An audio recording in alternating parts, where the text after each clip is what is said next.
Markets are kicking off the week on the defensive with price action dominated by a toxic mix of geopolitical escalation, higher oil, and a sharp repricing in global rates. The central driver right now is the worsening situation around Iran. Ceasefire talks appear stalled. Geopolitical rhetoric has intensified, and recent developments have raised the risk of further military escalation. That's pushed oil sharply higher, with supply concerns amplified by already tight global inventories.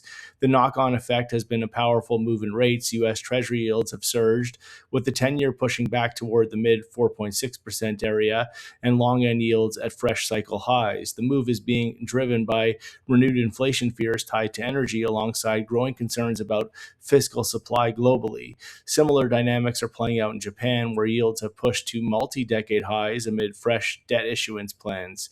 In FX, the dollar is broadly supported, particularly against energy importing economies.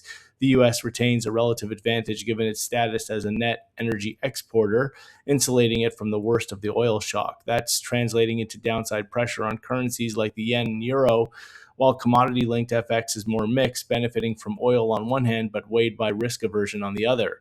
Equity markets are under pressure globally. Asia led the declines with sharp moves in Korea and broader weakness extending from last week's sell off on Wall Street. U.S. equity futures are softer as higher yields compress valuations and geopolitical risk weighs on sentiment.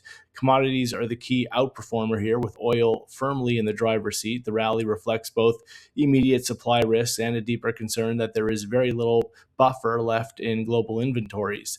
The dynamic raises the risk that any further escalation could trigger a more disorderly move higher in energy prices.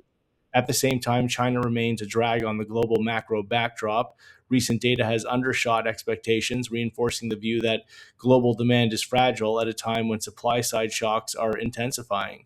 The broader takeaway is that markets are being pulled between inflationary supply shocks and weakening global growth. For now, the inflation impulsive via energy and yields is dominating price action, keeping pressure on equities and supporting the dollar.